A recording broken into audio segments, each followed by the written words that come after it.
Unfortunately, you've all experienced it in one way or another, whether you're invisible to women, whether you've been married and you've been yelled at and emasculated on the regular,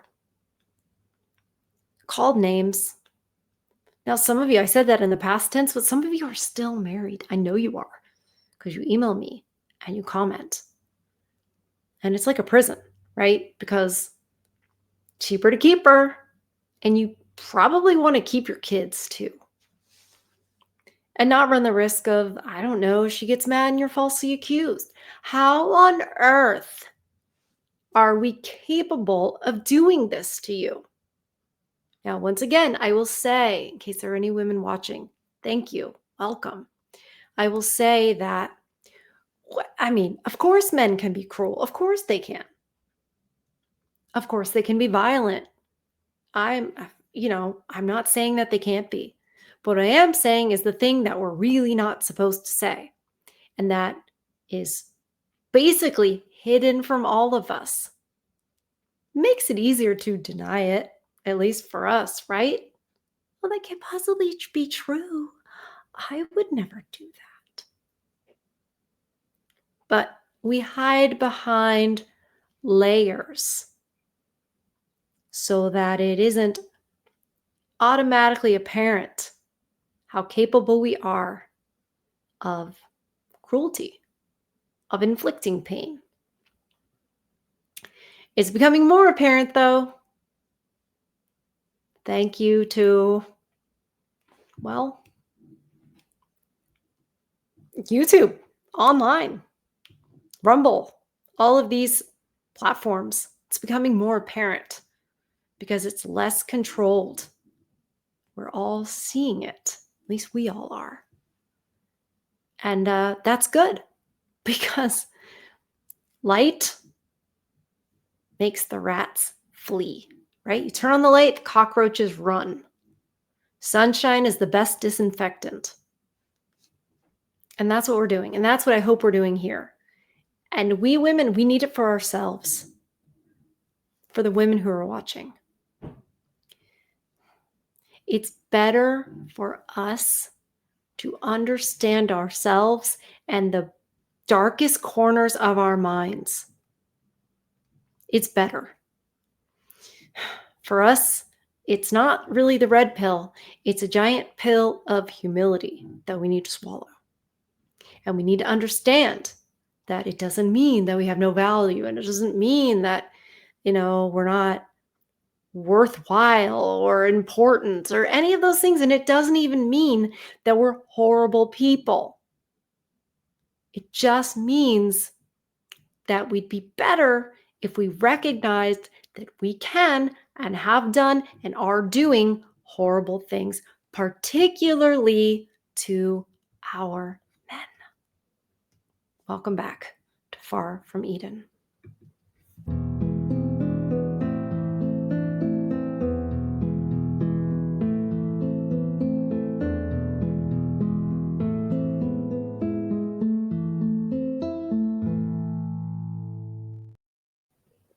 I'm sorry for the jump scare, but it's not as bad as last time when we covered a Psycrypt video. And this entire video will be in the description.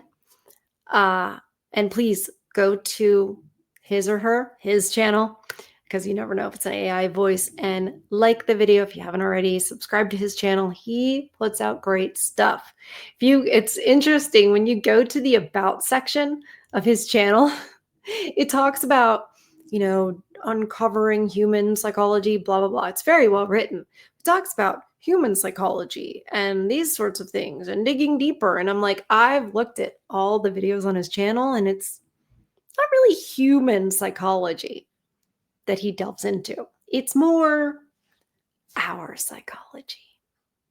I say those things like that so that I'm not always saying female, because YouTube, the overlords, it's a dance we play. Now, some people will say, well, why are you on YouTube? Why don't you just be on Rumble? Because this is where the eyeballs are.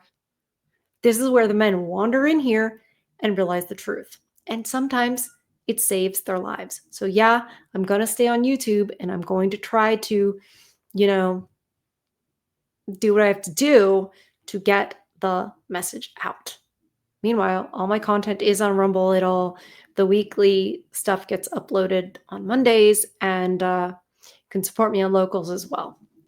But we got to do what we got to do. You got to get the message out the way. You've got to get the message out. And it's interesting. Yeah, that's what women have to do, because no one listens to men at all. They're just screaming into nothingness because nobody listens to you. And it's horrible. It shouldn't be that way. Speaking of horrible and shouldn't be that way, let's jump right into part 2. And if you haven't seen part 1, it's totally fine. You can jump back and get the history of this all after you watch this one. Let's jump right back into more examples of this and how we are the way we are and what we do to you guys. This knowledge is your first line of defense. It allows you to see the matrix of control not as a conspiracy of evil geniuses, but as a sprawling, mindless bureaucracy, staffed by ordinary people making ordinary choices that accumulate into extraordinary evil. Historically, those ordinary people are women. Think about the HR office. Think about those things. We are the paper pushers that enable the evil. And we compartmentalize, which also is code for, in my opinion, and since I am a woman, I can say it, externalizing blame, avoiding accountability, using moral relativity. It's just being cold and justifying it, being cruel and justifying it. But this is only the beginning. Understanding the nature of the beast is one thing. Learning how to break its programming, to shield your own mind from this administrative horror, and to discover the philosophical framework that allows a man to remain a man in the face of such a system, that is the next stage. For that, we must turn from the desks of Berlin to the frozen forests of Poland, and to a man who looked into the same abyss and found not despair, but a terrifying and ultimate form of freedom.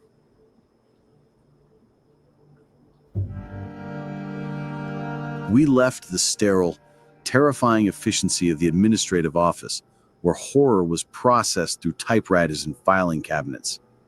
We identify the engine of the system, the nature of administering horror for relational survival. But to stop there is to be left with only despair, a black pill so potent it paralyzes. Knowledge of the trap is not freedom from it. To find that freedom, we must now journey from the periphery of the machine directly into its blazing bloody heart. We must descend from the offices of Berlin into the inner sanctum of the Auschwitz-Birkenau crematoria and meet a man who was not just a victim of the system, but its ultimate product, and who, in that final forge of annihilation, discovered the one thing the system could not process, could not file away, and could not destroy. We must meet the Sonderkommando who found a way to live while working in the factory of death. His name was Szymon Gradowski. He was a young Jewish man from Poland, a devout scholar, a husband, a son. Upon his arrival at Auschwitz, he was selected not for the gas chamber, but for the Sonderkommando. His world shrunk to the dimensions of a slaughterhouse. His daily... Those were the ones that they had given the task of turning on the chamber, basically. Not in the chamber, they weren't in the chamber, but they had to inflict this atrocity on their own people. Now that is news to me. This video in the last part 1 is where I learned that. I didn't even know that that was a thing. There's so much history that we don't know because it's not convenient, right? I thought it was just the Germans. I thought it was SS commanders doing that. But no, they made their own, they made other prisoners. I don't even know. I guess, was there a switch they flipped? I don't even know, but they made them actually do the deed of the extermination. So it was similar in one way to the typewriter women and record keeping and everything that actually facilitated the whole atrocity in the middle of the 20th century in Germany.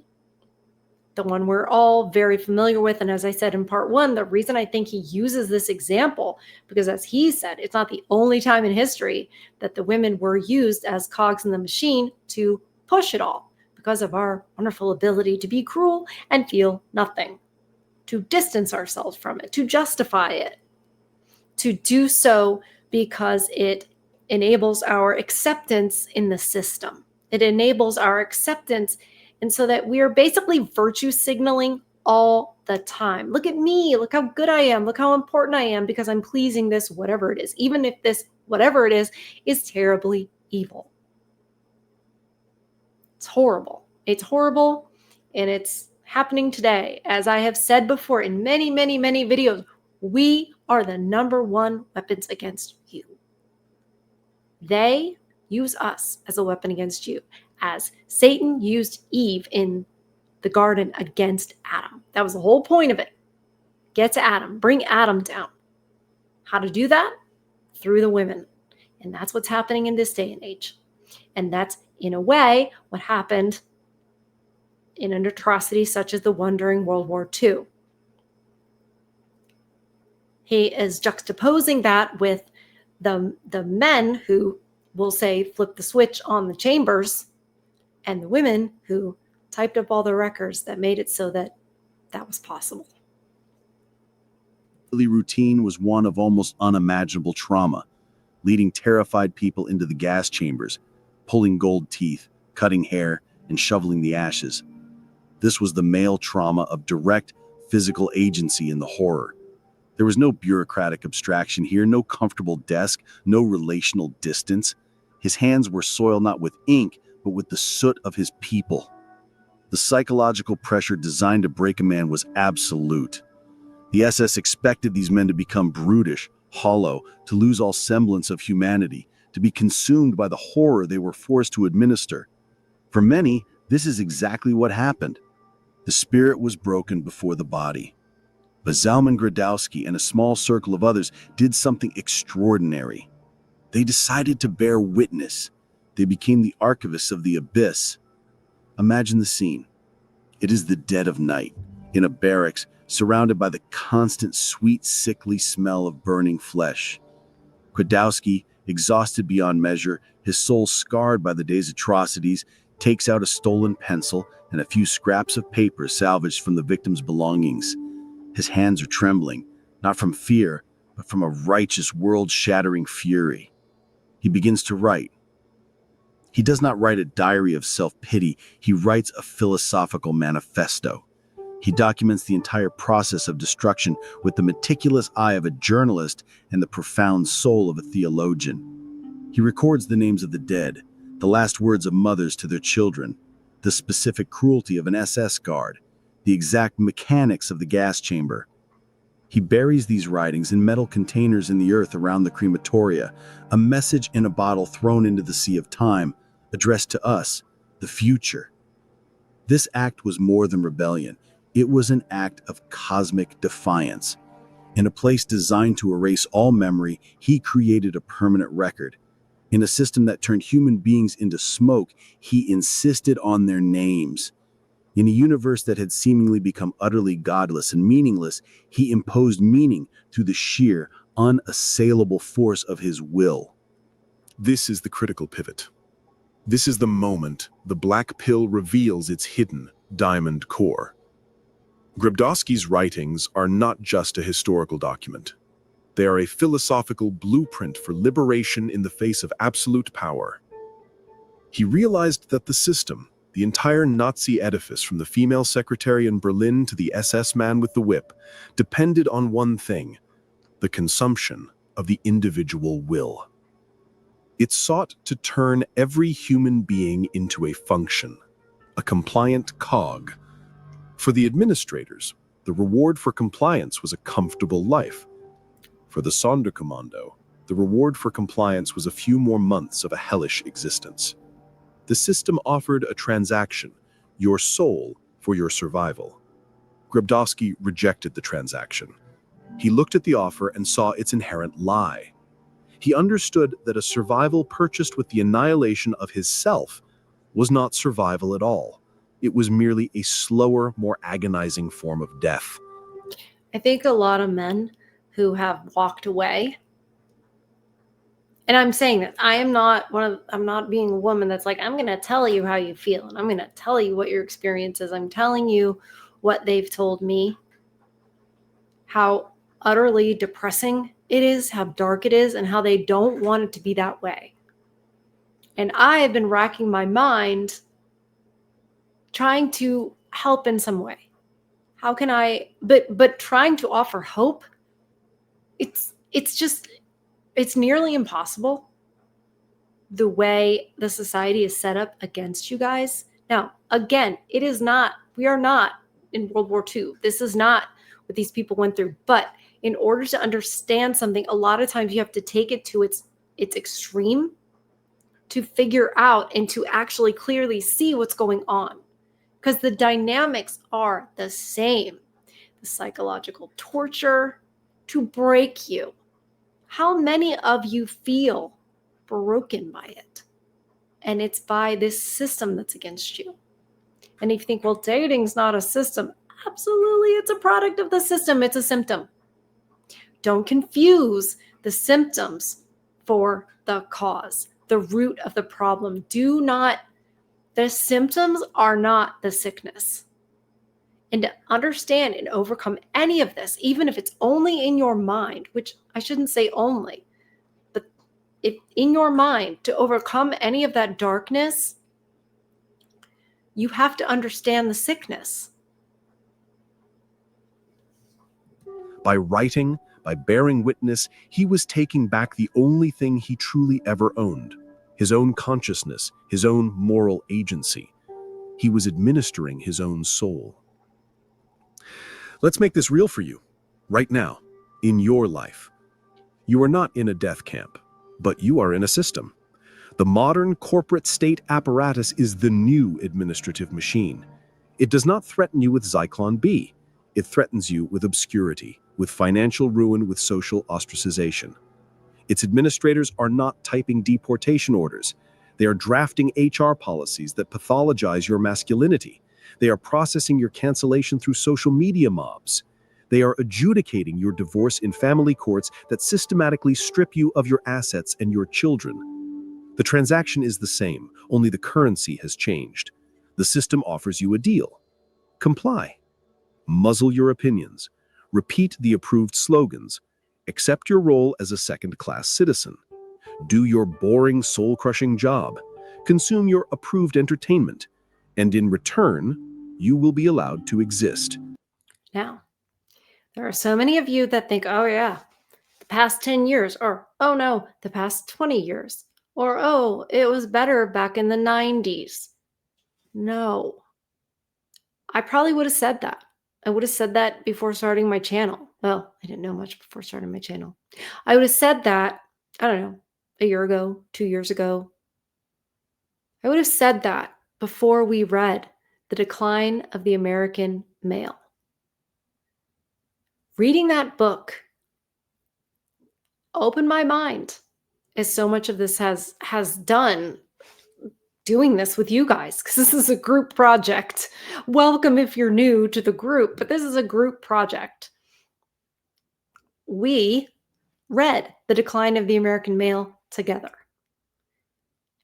And what we found was it was written in 1953, 58, something like that. It was written in the 1950s. You know, the 1950s when everything was sunshine and roses and all the wives were great and the husbands, so it was traditional and blah, blah, blah. No. What it talked about, a big chunk of the book is discussing this very thing. The same thing Psycrypt, the owner of this channel that makes this wonderful content, is talking about. He's talking about how the men are now forced into the corporations. Now you go to your job as a man and you basically have to give up your own opinions, your own self, because you're now part of the company, right? Meanwhile, at home, that perfect Leave It to Beaver wife, I'm blanking on the 60s or 50s, excuse me, housewives that are depicted in media, but we know who they are. Donna Reed, there you go. That's what was escaping me. Those perfect housewives, right? Now, they wanted bigger houses, fancier apartments. They began the Keeping Up with the Joneses. That started in the mid 20th century. And you might say, well, why didn't it start earlier? Because there weren't companies and corporations really before that. There were smaller businesses, and only for a time. We used to have small communities. Most people were agrarian. They had their own farms. They didn't have companies and corporations. That's a career is a 20th century invention. That's what Christopher McCandless said, who basically was MGTOW, if you ask me. If you don't know who Christopher McCandless is, definitely look into it. At least read the book. That's Lola. Like the video if you're enjoying this content. Thank you for reminding me, darling, my little dog. Christopher McCandless, he was like, was he MGTOW? I don't know. But he certainly saw the system for what it was and said that, and I'm paraphrasing a bit, but careers are a 20th century invention, and I'm not interested. Because I think what he saw was, I don't want to be a cog in the machine. I don't want to forget who I am, leave who I am behind. And that includes principles, morals, convictions, your own personal agenda as a man. You have to give that up to be doing that, to be company first. And, you got to keep that alignment if you're going to rise up in the company, and you better, because wife is at home cracking that whip. So this started way before. Why don't we know that? Well, same reason we don't know any of this. It's hidden. Why is it hidden? So they can do it. If you knew what they were doing, you'd stop it. You'd stop it en masse. So it's happening in the shadows. That's why it happens a little bit at a time. It's the frogs in the boiling water. You don't put them you don't throw the frogs into a fire, right? You put them in the pot and you turn the heat up slowly. Well, that is how it has been when we're destroying masculinity, destroying men. It's worse than destroying masculinity. It is that they are destroying you. They're tearing you down bit by bit, and they use us. And it's like, well, who is they? Who is they? Whoever's running all of this, whoever's in charge pulling the string, like Illuminati, Freemasons, whatever. Some conglomeration of powerful people that we will never know their names. But it's clearly not this puppet show that we're presented with. And for those people who cover, dating and gender politics, but don't get into the politics, I'm like, how? How is that possible? They're completely connected. You go down the political route far enough, you wind up with the gender problems and all this, male nature, female nature situation. You see how, hey, wait a minute, all these other issues kind of boil down to that. And if you start with the dating and stuff, you go further and further and further, and you go, man, this has messed up the world. Right, exactly. And again, that's why few years ago, whatever, I changed my channel from Feminism on Trial to Far from Eden. Because I too was like, wow, it just goes back and back and back and back. And it's all the same. These problems, dating problems, sorry, my hands are off the camera. Dating problems, political problems, strife in the world. Well, when they pit us against each other, then they have the power, don't they? Especially when they use the women against the men. They're using us to tear you down, just like he's describing throughout this whole video. Now, the horrible part is that it can even be possible to do, because we women should be standing up saying, hey, no, look at what's going on here. Look how the men are miserable, right? Why is it so easy for us to be like, yeah, well, that's his fault. I mean, if he's lonely, if men are lonely, well, they should, da, da, da, da. That's what's unacceptable. And I hope if there are any women watching, you realize that if you feel a contempt for men, if you feel like men really should figure it out and all that, consider that that point of view has been put in your mind through the movies, through the music, through the books, through schooling, through even your grandmas who are brainwashed in the same way. It's been put there. Just consider that for a second. And I think that's the easiest way for women to start to look at themselves. And I hate to say it, it's because it isn't going to primary blame. It makes it so the first step doesn't have to be that we blame ourselves. And that might make men really, really mad. It might make you guys mad, but I am interested in solutions. Because at the end of the day, when you start as a woman, it's been my experience, when you start at, oh, wow, look at all this propaganda. And that's what I did. I started out, look at all this feminism propaganda. And oh my God, look what they convinced me of, etc.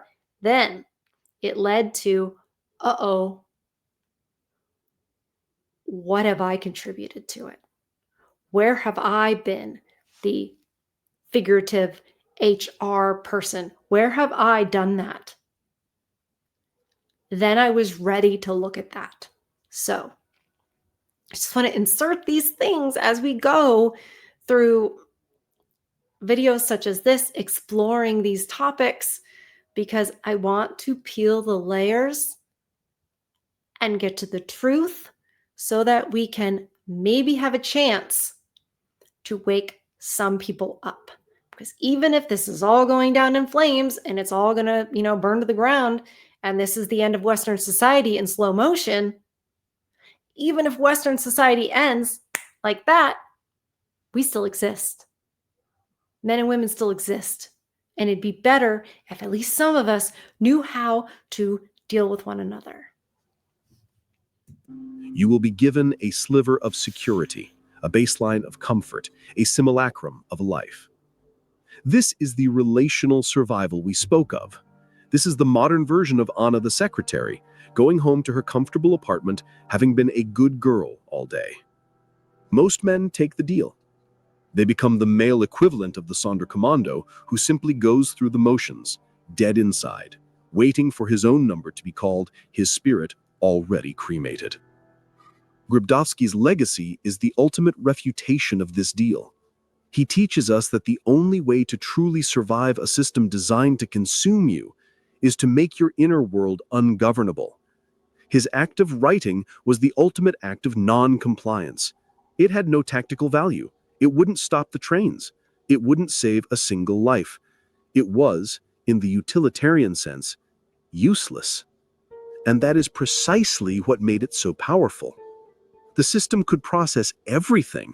It could process human bodies into ash. It could process human labor into efficiency metrics. It could process moral dilemmas into bureaucratic procedures.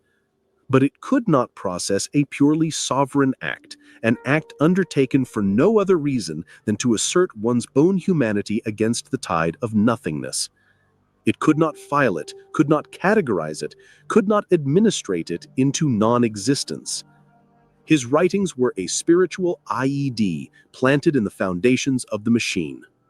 This is the final, inspirational pill. The path to overcoming the horror, the bureaucratic trap, is not to fight the bureaucracy on its own terms. You will not win. You cannot out-administer the administrators. You cannot out-paperwork the paper pushers. The fight is not out there, in their system. The fight is in here, in the fortress of your own mind. Grudowski's real rebellion was not what he did with his hands, but what he did with his consciousness. While his body performed the unspeakable tasks, his mind was elsewhere. It was in the realm of truth, of memory, of moral clarity. He achieved a state of philosophical sovereignty that no external power could touch. This is the goal for the modern man. It is not about quitting your job in a blaze of glory. That often just makes you a martyr to your own pride. It is about doing what Grudowski did, performing the necessary tasks of survival in the system while fiercely protecting your inner autonomy. It means going to your soul-crushing job, but using the money to fund a life outside of their control. Your passions, your projects, your true relationships. Yep. It means nodding along in the HR seminar while secretly building a business they can't touch. It means playing their game with your body while your mind is free, plotting, learning, and building. It means becoming a modern Sonderkommando of the spirit, doing what you must to survive physically while burying the treasures of your true self deep where the system cannot find them. The ultimate historical fact that seals this philosophy is the fate of Zalman Grudowski. He did not just write. On October 7, 1944, he helped lead the Sonderkommando uprising, one of the few acts of armed rebellion in the history of Auschwitz. Using smuggled gunpowder, the same gunpowder others had smuggled for him to write with, they blew up Crematorium 4. They attacked the SS with knives, axes, and rocks. They cut the wire fences. It was a blaze of glorious, violent defiance. Grudowski died in that fight. He went from the quiet, secret rebellion of the scribe to the loud, explosive rebellion of the warrior. He chose how he would meet his end. He was not processed. He was not a passive victim. He died a free man, his body finally catching up with the spirit that had already been liberated. His writings were excavated after the war, a testament that his voice, his will, outlasted the entire Third Reich.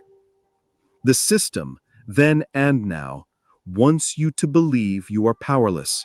It wants you to believe that the only options are full compliance or suicidal resistance. Grudowski's life and death expose this as a false dichotomy. He shows us the third path, the path of the sovereign individual. You must build an inner world so rich, so fortified with truth and purpose that the administrative horrors of the external world become mere background noise. You must find your writing, your act of sacred defiance, whatever that may be. Your philosophy, your art, your business, your family, your physical strength, something that is truly and irrevocably yours. This is how you break the nature of administering horror, not by confronting the secretary, but by making yourself immune to the psychological power of the documents they type. You see the system for what it is, a mindless, bureaucratic machine, and you refuse to let it define you. It's the system is not just mindless. I mean, that's how it operates, but it is truly evil. And I know a lot of you guys agree with me that it is, I mean, obviously it's truly evil. And that's what fuels it. That's what makes it run. But you can escape in your mind. And it is quite amazing what that can lead to. And for a lot of us, you escape by, yes, seeking truth. Truth is the ointment to the pain. Truth is the savior. God is truth. Seek truth and you'll find him. Seek him and you'll see all the other truth. That's just how it goes. It's just how it goes. Ask some of the other men in the comments. you will see that no longer can you tell us, oh, as a Sky Daddy, I don't need Sky Daddy for the truth. Like, come on. No. You're made in his image. That's what makes you amazing and strong and wise. And you have his laws written on your hearts. And the more time goes on, the more I question if we do, if we actually have it written on us, especially when you see the atrocities through paperwork that so many of us are capable of. False accusations, family court, all of it. It comes down to, oh, we're just going to type up a warrant. We're just going to type up divorce papers, custody agreements. That's not violence. You administer your own soul. You file your own meaning. You become the unassailable, ungovernable man, the final and most terrifying secret the Sonderkommando has to teach. The system can have your compliance, but it can never, ever have your consent. Which is awesome because they can't actually have your compliance when your mind doesn't give it your all. They can't have it all. And when you stop obeying women and keeping up with the Joneses and this, that, and the other, and chasing money or prestige to impress us, the amount of freedom that comes from that. And I know so many of you guys know that. You can step outside that system, can't you? Yes. You might have to go along with some of our baloney in the workforce, but you can choose jobs where you don't have that as much. You can choose to work jobs that pay less if you want to, because there's no chick cracking the whip. If you do want to date or get married someday, and that is totally your choice, it's a very tricky and risky situation to want to do those things. You can choose one knowing what you know now. You can choose one based on, does she know this? If you present her with the red pill, and that means truth, it doesn't mean pickup artist or whatever. If you present her with that, what's her response? You can do that. You don't have to play by their rules in that way, right? You can make less, so you pay into the system through taxes less. That's your choice too. You can go live in the woods. You don't have to seek everybody's approval. You don't. Even though you were raised to basically seek your mother's approval. We'll get into that on another episode. This is a lot. So basically what he's saying is you've got to feed your own soul. You have to protect your peace. I say these things at the end of every episode, and it's for a reason. This is what keeps you alive. This is where you can actually thrive when the whole system's against you. It's very different in the way that you were raised to think. But I think it is the way we're supposed to think. But they don't want you to know that, because then they can't have you. They can't have all of you. And I think that I kept thinking of, when I was watching this, I kept thinking of the Shawshank Redemption. How Tim Robbins' character was in the prison, but his mind was not there. So he remained free from mustering his strength and wisdom to know that they could not have his mind. No matter what they did to him, and they did horrible things to him in there, they couldn't have his mind. So don't let them have yours. Protect your peace. Feed your souls. I love you guys, and I'll see you on the next one.